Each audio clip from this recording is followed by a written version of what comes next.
Saudara-saudari terkasih, jumpa lagi dengan saya Romo Tedens dalam channel Kabar Sukacita. Semoga Anda semua selalu dalam keadaan sehat dan berbahagia. Ada sebuah pertanyaan yang menggelitik, mengapa orang beragama tapi berbuat jahat? Idealnya orang yang sudah beragama, yang sudah mengenal Tuhan dengan sebutan apapun, tahu apa yang menjadi kehendaknya, dan tentu saja tidak akan melakukan perbuatan jahat.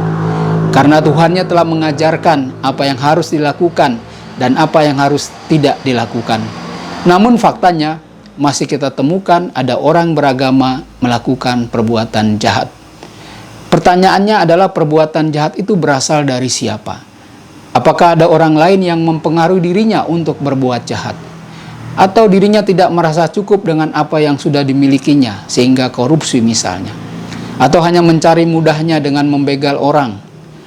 Pastilah kalau diuraikan faktor penyebabnya akan banyak alasan yang muncul. Manusia tidaklah sempurna, yang sempurna hanyalah Allah. Jawaban inilah yang kadang muncul dari pertanyaan asal-muasal perbuatan jahat. Saudara-saudari, orang beragama berbuat jahat menurut saya karena dia tidak beriman. Beragama dan beriman adalah dua hal yang mestinya menjadi satu kesatuan. Beragama adalah soal identitas diri akan keyakinan adanya Tuhan, dan beriman adalah orang yang percaya akan adanya Tuhan, melakukan apa yang dikehendaki Tuhannya. Kalau saya beragama Katolik, maka saya mesti hidup didasari oleh sumber iman saya sebagai orang Katolik, yakni kitab suci, tradisi suci, dan magisterium atau kuasa mengajar gereja. Ketiga sumber iman ini bukan hanya rumusan kata-kata yang indah, yang hanya untuk dihafalkan dan dipahami, tetapi lebih daripada itu untuk dilaksanakan dalam hidup konkret. Kitab suci, sumber iman yang pertama. Dalam surat Rasul Paulus yang kedua kepada Timotius bab 3 ayat 15-17 dikatakan, "Ingatlah dari kecil engkau sudah mengenal kitab suci yang dapat memberi hikmat kepadamu dan menuntun engkau kepada keselamatan oleh iman kepada Kristus Yesus. Segala tulisan yang diilhamkan Allah bermanfaat untuk mengajar, untuk menyatakan kesalahan, untuk memperbaiki kelakuan, untuk mendidik orang dalam kebenaran.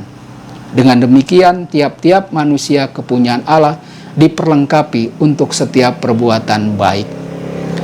Lalu, sumber iman yang kedua, tradisi suci. Dalam surat Rasul Paulus yang kedua kepada umat di Tesalonika bab 2 ayat 15 dikatakan, "Sebab itu berdirilah teguh dan berpeganglah pada ajaran-ajaran yang kamu terima dari kami, baik secara lisan maupun tertulis."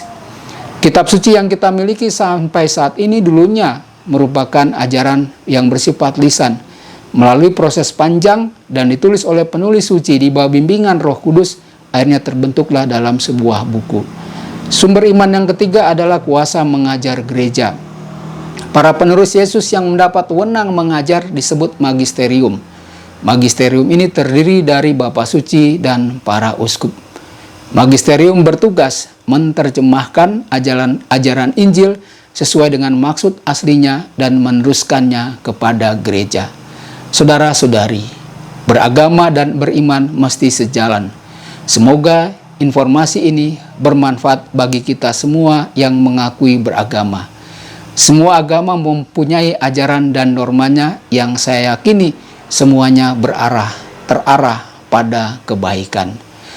Tuhan yang kita imani dalam agama apapun akan menyertai Anda semua.